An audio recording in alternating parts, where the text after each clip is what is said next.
완연한 봄입니다. 봄 기운을 맞으면서 꽃들도 구경 다니시고 해야 할 터인데 사정이 여의치 않아서 가정에만 계시는 분들도 계시고 마음 놓고 다니지도 못하고 사람들도 잘 만나지 못하는 이러한 이제 아쉬움 가운데 제가 우리 성도님들을 생각하면서 저라도 조금 위로가 돼야 되겠다 싶어서 제가 넥타이를 분홍색으로, 사실 제가 좋아하는 취향의 색깔은 아닌데 좀 이렇게 진달래라도 보시라고 제가 이렇게 메고 나왔습니다. 여러분 나가시면서 우리 교회 이렇게 주변 울타리 이렇게 보시면 연산홍이 쫙 펴 있어요. 그거 좀 보시고 위로도 많이 받으시고 힘을 내시면 좋겠고, 특별히 가정에서 나오시기 어려워서 오랜 시간 가정에만 계신 우리 성도님들 많은 위로가 있으시기를 바랍니다. 오늘 함께 생각해 볼 말씀은 기억해야 할 이름 아나니아입니다. 세상에는 기억할 이름들이 많고 또 기억되는 이름도 많습니다. 위명을 떨친 영웅들, 머릿속에 금방 떠오르는 사람들이 있죠. 우리나라의 문 쪽으로 금방 떠오르는 인물이 있다면 저는 한글을 제정하신 세종대왕이 떠오릅니다. 무 쪽으로 생각하면 외적을 물리친 이순신 장군 금방 떠오릅니다. 성경상의 인물을 보아도 믿음의 조상인 아브라함이라든가 이스라엘을 애굽에서 건져낸 모세라든가 아니면 신정 정치의 정수를 보여주었던 하나님의 마음에 합한 다윗 왕, 이런 사람들 금방 떠오릅니다. 신약 성경의 인물 가운데는 뭐니 해도 사도 바울이 머릿속에 금방 떠오릅니다. 오늘 제가 여러분과 함께 꼭 기억해야 합니다 하고 소개를 하고 싶은 한 사람은 바울과 밀접한 관계가 있으나 바울만큼 위명을 떨치진 못하고 우리의 머릿속에서 그다지 기억할 만한 사람으로 인정되지 못하여 가물가물거리는 사람입니다. 아나니아입니다. 이 아나니아는 신약 성경에 세 사람이 나옵니다. 그러니까 동명삼인이죠. 한 사람은 사도행전 5장에 우리가 이미 본 것처럼 성령을 속인 죄로 베드로 앞에서 죽어나갔던 아나니아와 삽비라 부부에서 남편이 아나니아죠.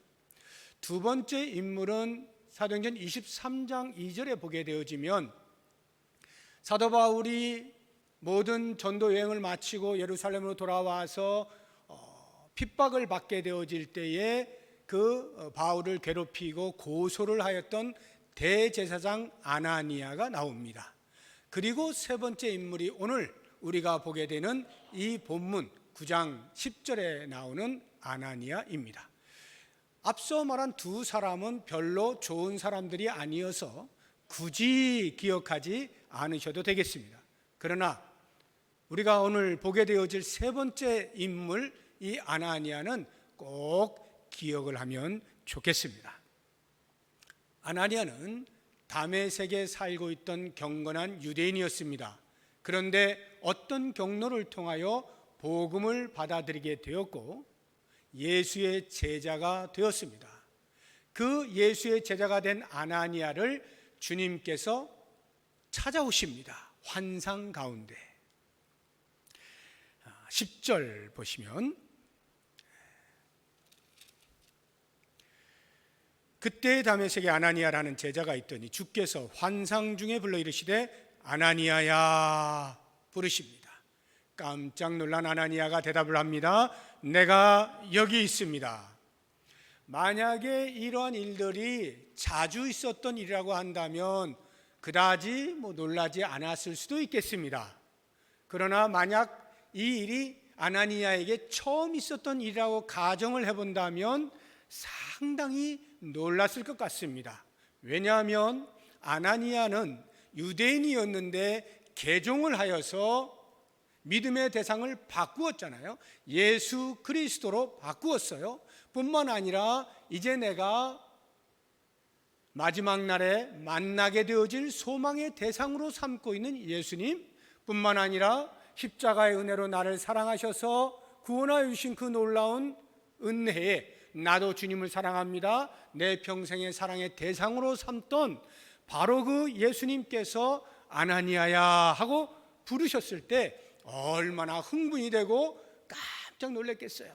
내가 여기 있습니다 라고 하는 이 대답 속에는 그 모든 감정들이 다 응축되어져 있는 거죠. 그러니까 한편으로 놀라면서도 또 다른 한편으로는 무슨 일이십니까 주님? 저를 다 찾아오시다니, 저를 부르시다니요? 무슨 일이 있으시군요, 말씀하십시오 하고 말씀하신 것에 대하여 순종하고자 하는 마음의 준비와 각오가 그 대답 속에 다 들어있죠. 그 아나니아를 향해서 예수님께서 말씀하십니다. 11절 보시면 일어나서 직가라 하는 거리로 가라. 그리고 유다의 집을 찾아서 5 사람 사울이 거기에 있으니 그 사람을 찾아가라. 그가 지금 기도하고 있다. 아나니아라 하는 사람이 들어와서 자기에게 안수하여 다시 보게 하는 것을 보았다. 이것은 지금 아나니아가 환상 중에 예수님으로부터 이 말씀을 듣고 있는데 그와 동시에 직가라고 하는 그곳에서는 사울이 동일한 환상 중에 이 아나니아라고 하는 사람이 자기에게 와서 안수하여 가려진 눈을 보게 해준 그 환상을 보고 있다 이 말이에요. 즉 같이 지금 환상 중에 있는 것이죠. 놀라운 이야기를 하고 계시는 겁니다. 그러니 아나니아가 아니 어떻게 그런 일이 하면서 바로 쫓아갔어야 할 것 같은데 그러하지 아니하고 13절을 보시면 변명 아닌 변명을 하고 있습니다. 아나니아가 대답하되 주여 이 사람에 대하여 내가 여러 사람에게 듣사온즉 소문에 의하니까 그가 예루살렘에서 주의 성도에게 적지 않은 해를 끼쳤다 하는 소리를 들었습니다. 그런데 그 사람이 지금 다메섹에 와서도 주의 이름을 부르는 모든 사람을 결박할 권한을 가지고 사람을 찾고 있다는 소문을 제가 들었습니다. 이 이야기를 하는 것은 예수님이 그 사실을 모르실까 봐 알려주기 위하여 말한 것은 아니겠죠. 예수님께서 그 사람을 찾아가라 하니까 아니 이 사람은 이런 사람인데요 라고 말하고 있는 거예요. 다시 말하면 아나니아의 마음속에 이러저러한 생각들이 있는 거죠. 그 사람은 적어도 그리스도인들에게 있어서는 공공의 적인데 어떻게 그 사람을 찾아가서 우리 편으로 삼자라고 말씀하실 수가 있습니까? 라고 하는 분노 섞인 그런 감정이 들어가 있는 것이고요. 또 다른 하나는 그 소문에 의하면 대단히 살기가 등등하고 위협스러운 사람인데 자칫하다가 제 목숨을 잃을지도 모를 텐데 라고 하는 두려운 감정도 들어가 있을 것이고, 뿐만 아니라 그 사람이 회심을 했다고요? 그럴 것 같지 않은데요. 어떻게 그런 사람이 금방 회심을 할 수가 있습니까? 의아스러운데 어떤 음모가 있는 것은 아닐까요? 의심하는 감정도 얼마든지 들어가 있을 수가 있겠습니다. 그러니까 아나니아가 주저하고 있는 거죠.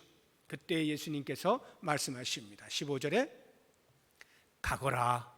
이 사람은 내 이름을 이방인과 임금들과 이스라엘 자손들에게 전하기 위하여 택한 나의 그릇이다. 내 이름 때문에 이 사람은 이제 복음을 전파하면서 많은 고난을 받게 될 것이다. 이 말씀을 해주는 거예요.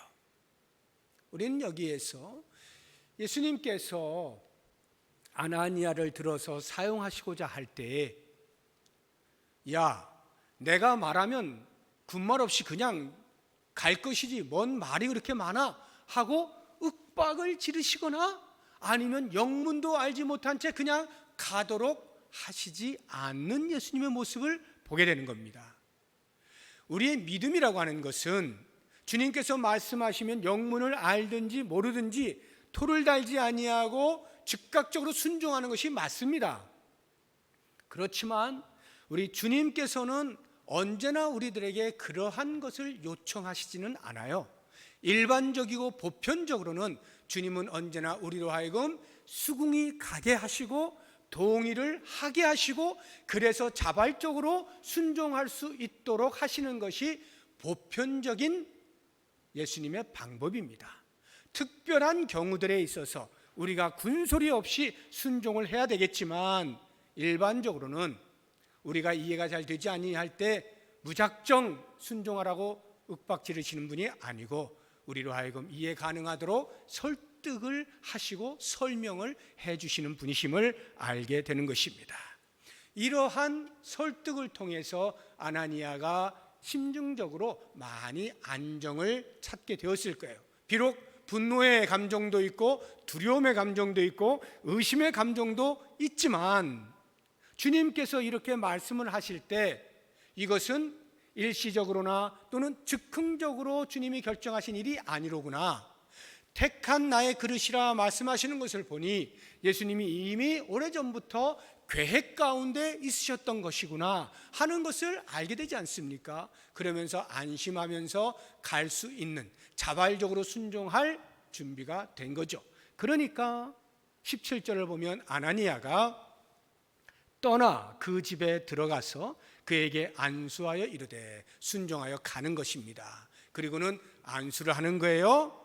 안수를 할 때 형제 사울아, 주 곧 내가 오는 길에서 나타나셨던 예수께서 나를 보내어 너로 다시 보게 하시고 성령으로 충만하게 하신다 말씀하면서 안수를 하니까 눈에서 비늘 같은 것이 벗어지고 다시 보게 되었다는 거죠. 여기에서 우리가 주목해 볼 것이 안수를 할 때 아나니아가 사울을 부른 호칭입니다. 형제 사울아. 이 당시에 형제라고 하는 호칭은 아무에게나 부르는 것이 아니었고요, 오직 예수 공동체 안에 들어온 사람들이 우리가 예수 그리스도로 말미암아서 한 가족이 되었다고 하는 사실을 서로 인정하고 확신하는 경우에 한해서 형제와 자매로 불렀던 것입니다. 그러니까 아나니아의 마음에는 그리스도인들에 대하여 원수였던, 박해자였던 그 사울조차도 주님의 말씀하심을 따라서 형제로 받아들였다는 것을 알 수가 있습니다. 제가 오늘 여러분과 함께 생각해 보려고 하는 것이 바로 이 부분이에요.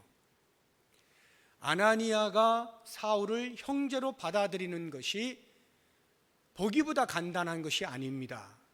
우리는 감정에 아주 충실한 사람들이에요.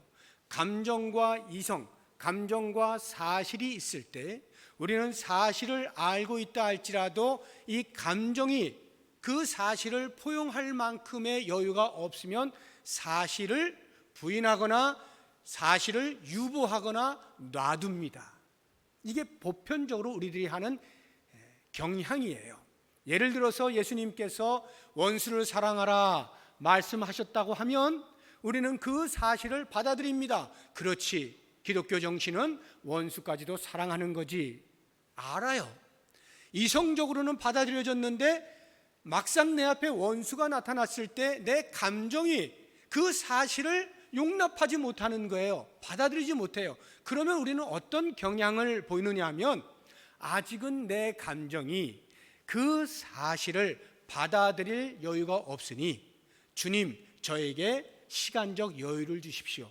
제가 감정이 해소가 되어지면, 그 사실을 받아들일 때가 되어지면 자연스럽게 받아들이겠습니다. 모르는 것은 아니니 잠깐만 기다려 주십시오. 이게 우리들의 보편적 태도예요.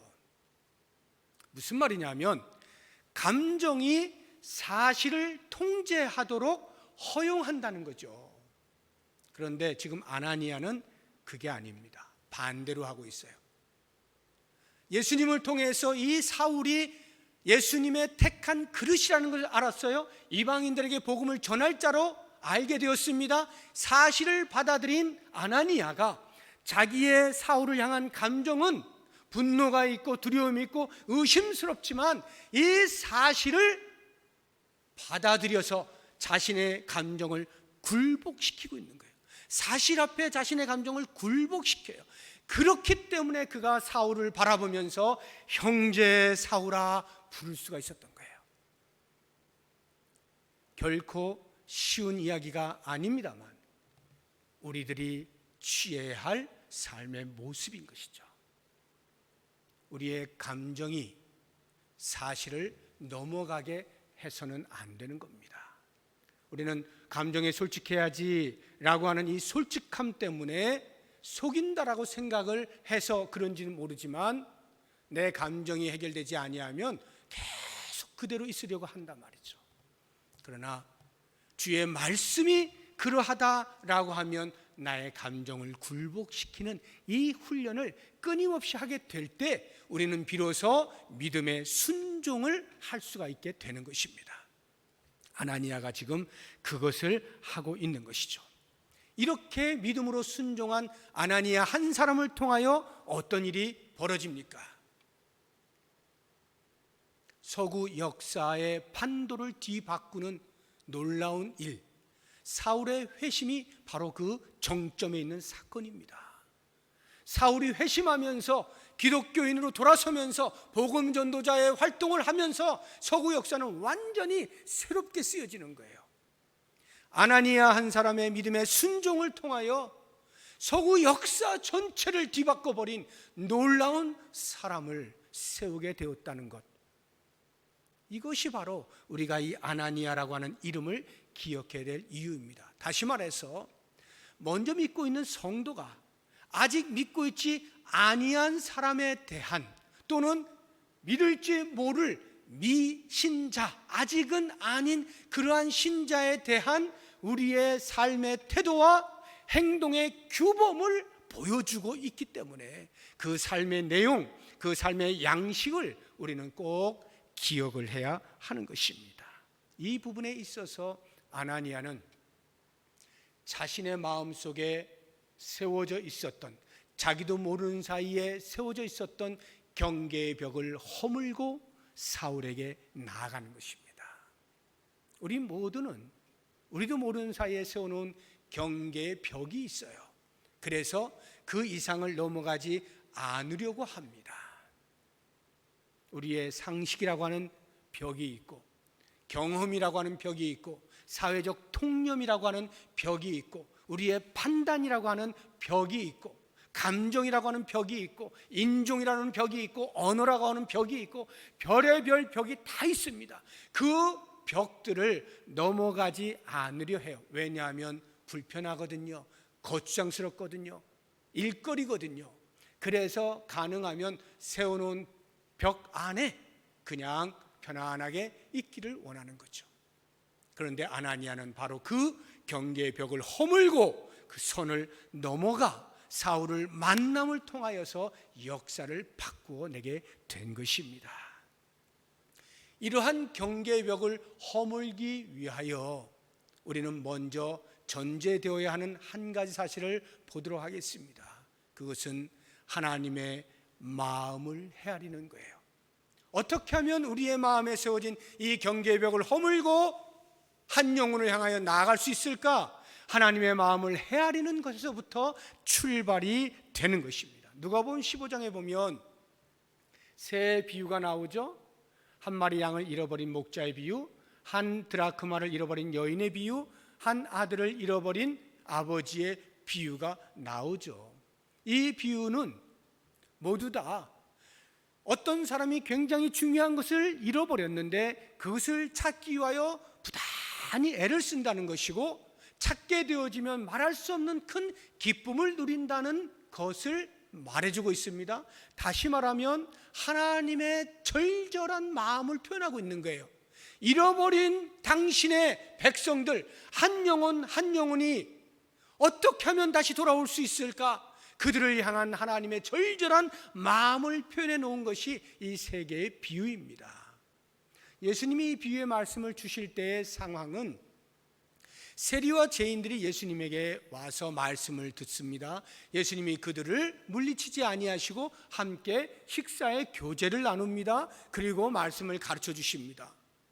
바리새인과 서기관들이 보니까 랍비라고 하는 사람이 죄인들하고 같이 어울리고 있단 말이죠. 식사를 하고 있단 말이죠.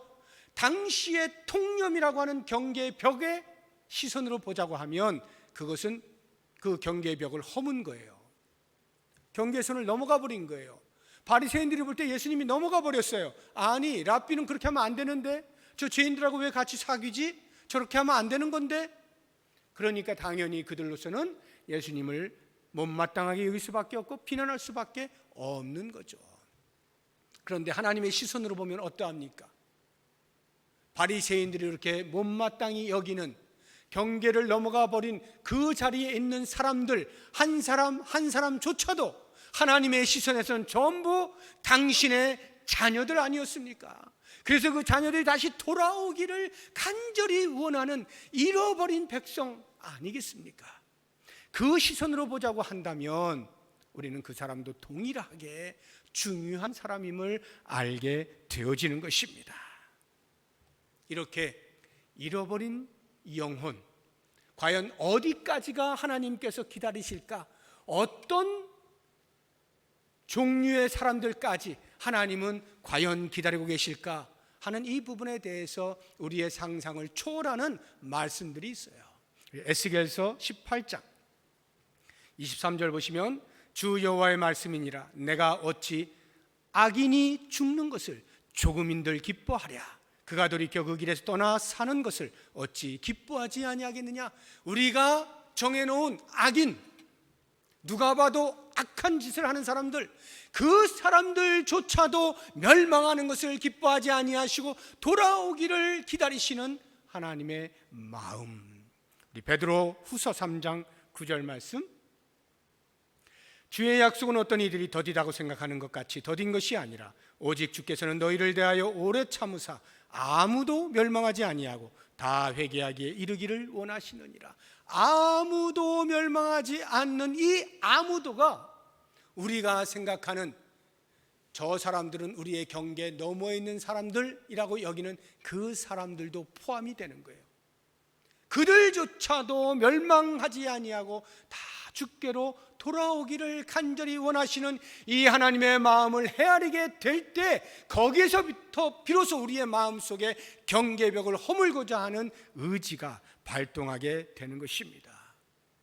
누가복음 15장 세 번째 비유에 나오는 그 탕자의 비유 속에 등장하는 마다들을 보십시오. 마다들이 얼마나 훌륭한 사람인지 모릅니다. 우리가 보편적 관점으로 보자고 하면 정말로 모범적인 사람이 이 마다들이에요. 한 번도 아버지의 집을 떠나본 적 없고 한 번도 아버지의 곁을 지키지 않은 적이 없어요. 아버지께서 말씀하시는 모든 집안일들을 성실하게 책임감을 가지고 다 하는 너무나 모범적인 아들이에요. 그러니까 아버지는 이 아들을 철석같이 믿는 것이고 모든 것을 이 아들에게 다 물려주는 거예요. 그만큼 이 아들은 책임감이 강한 아들이었고 견나가 본 적이 없는 모범적인 사람이었어요.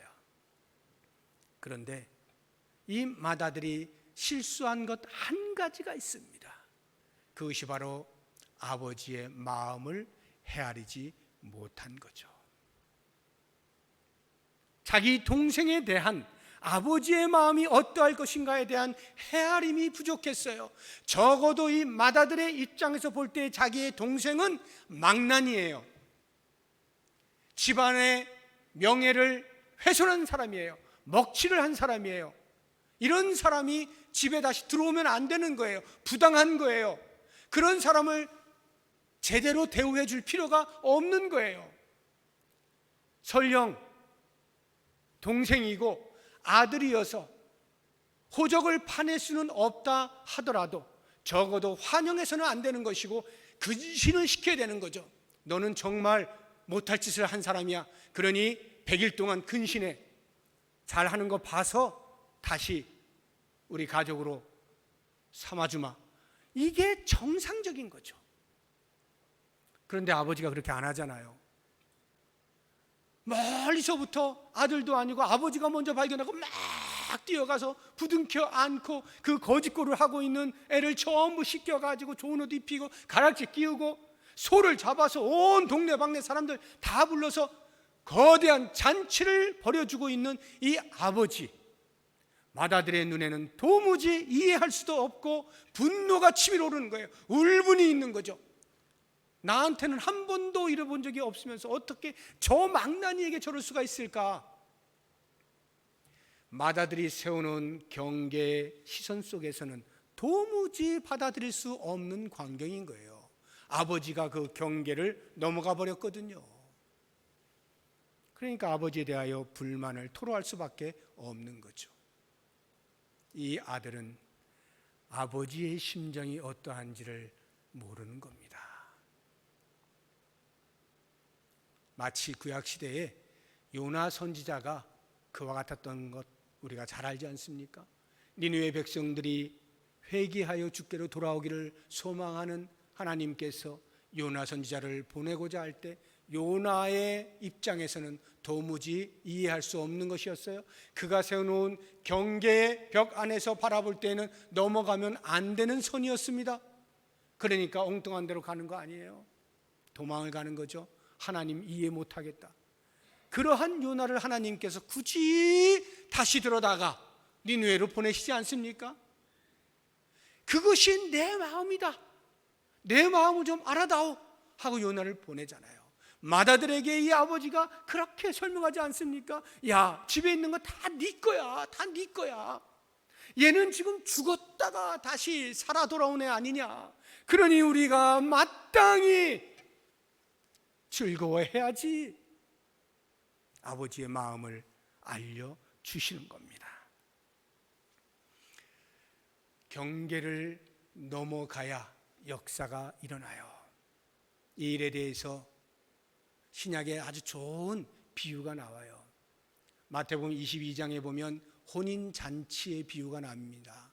어떤 나라의 임금이 잔치를 배설하고 종들을 시켜서 청한 사람을 불러오게 합니다. 나가서 오세요 했더니 뭐 이것저것 핑계대면서 안 오는 거예요. 임금이요, 안 온답니다. 그래? 한 번 더 가라. 또 갑니다. 그랬더니 나는 밭에 가야 돼. 나는 사업해야 돼. 이런저런 핑계를 대고 아무도 초청에 응하지 않는 거예요. 심지어는 어떤 사람은 그 종들을 잡아서 모욕하고 죽이기까지 하는 겁니다. 이 일이 임금의 귀에 들어갔습니다. 임금이 대노를 했습니다. 진노를 했어요. 그래서 진멸을 합니다. 그 동네 불살라 버려라. 싹 진멸을 합니다. 그리고는 다시 종들에게 명령하는 것이 마태복음 22장 9절에 이렇게 나옵니다. 종들이 내거리 길에 가서 사람을 만나는 대로 혼인잔치에 청하여 오라. 내거리 길에 가서 사람을 만나는 대로. 이게 뭡니까? 어디든지 가라는 거예요. 이제 초청한 그 사람뿐만이 아니라 어디든지 가서 누구든지 불러라. 오고자 하는 사람은 다 오게 해라. 하나님께서 이렇게 하나님의 백성들을 찾으시는 거예요. 이 비유는 유대인들이 하나님의 초청에 응하지 아니하고 예수님을 거부한 것에 빗대어서, 그리고 그 복음이 이제는 이방인들에게 나아가서 이방인들이 구원을 얻게 되어지는 이러한 모양을 비유로 말씀하고 있는 것입니다. 여기에서 이 임금이신 하나님께서 어디든지 가서 누구에게든지 초청을 하라는 거예요. 제가 보려고 하는 것은 그 다음 그러한 임금의 명을 받고 나간 종들에게 있습니다. 이 종들이 나가서 내거리에 갑니다. 그리고 하는 일이 이렇습니다. 10절을 보시게 되면 길에 나가 악한 자나 선한 자나 악한 자나 선한 자나 만나는 대로 모두 데려오니 혼인잔치에 손님들이 가득한지라.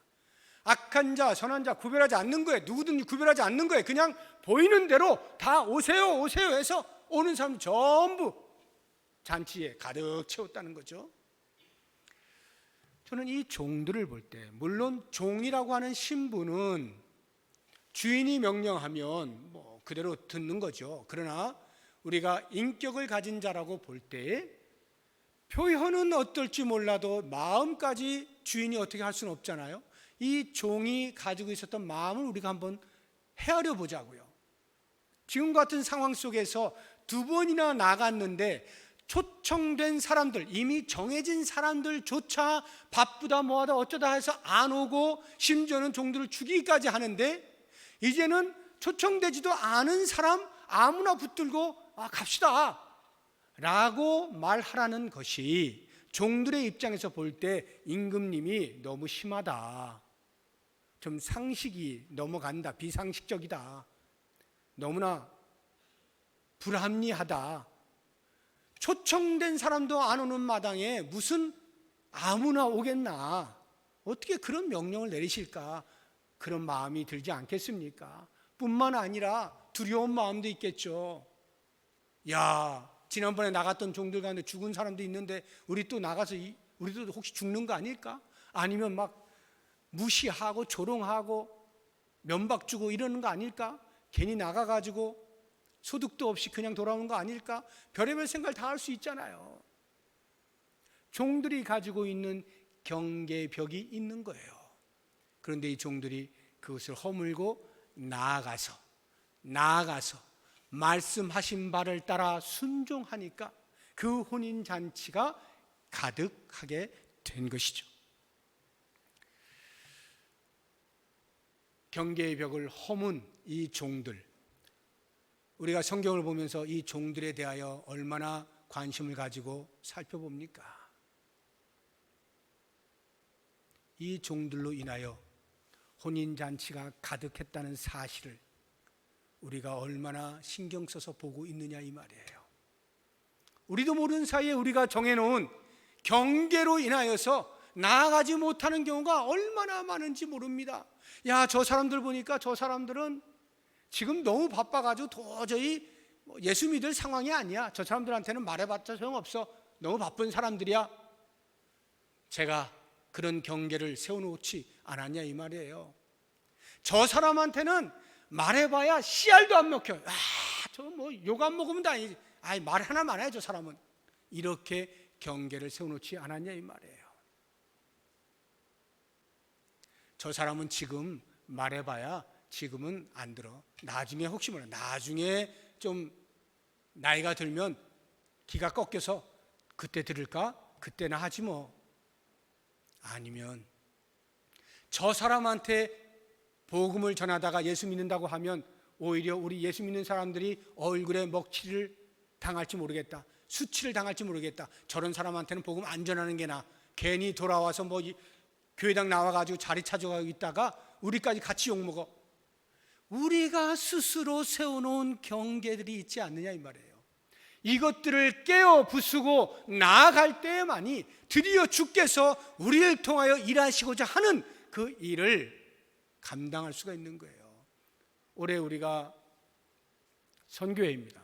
장로님도 기도해 주셨는데 선교위원장님이 기도를 하셨으니 얼마나 속이 상하시겠어요. 지금 선교 관련해서 많은 일들을 준비하고 해나가야 되는데 이 코로나19가 발목을 꽉 잡고 있는 거예요. 아무것도 못하고 있습니다. 지금 가슴이 쓰라리죠. 그러나 우리가 그렇다고 해서 우리를 향하신 하나님의 부르심과 사명 자체를 잊어버려서는 안 되는 거죠. 이럴 때서 더욱 굳게 붙잡아야 되죠. 우리를 불러 어떻게 하시기를 원하십니까? 올해의 주제 선구인 베드로전서 2장 9절 한번 보도록 하겠습니다.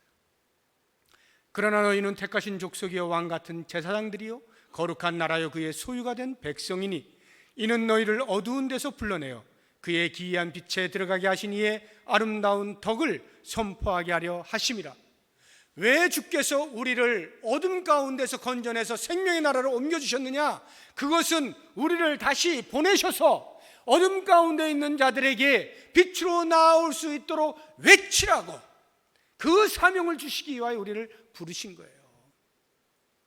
우리가 주의 부르심을 받은 것은 우리가 그리스도를 알고 영원한 안식을 누리는 것뿐만 아니라 그 안식에 우리와 함께 참여해야 될 아직 믿지 않고 있는 사람들을 향하여 복음을 전하도록 우리에게 요청하고 계시는 거예요. 바로 이와 같은 요청 앞에 우리가 세워놓은 모든 경계벽을 허물고 그 경계선을 넘어가야만 역사가 일어나게 되는 것이죠. 사랑하는 성도 여러분, 경계선을 넘어가서 복음의 씨를 뿌리는 것 우리의 할 일입니다. 그것을 거두는 것 주님이 하실 일입니다. 아나니아를 통해서 사울을 만나게 하셨습니다. 사울을 만난 것은 아나니아예요. 사울을 만날 때 아나니아가 이 사울이 전 서구의 역사를 바꾸어낼 사람이라고 알고 만났겠어요? 저 사람이 목숨을 걸고 세계를 돌아다니면서 복음을 전할 사람이라는 것을 알고 전했겠어요? 주님께서 가서 만나라 하니 만난 것뿐이잖아요. 그런데 그를 통하여 일하시는 분은 주님이시라고.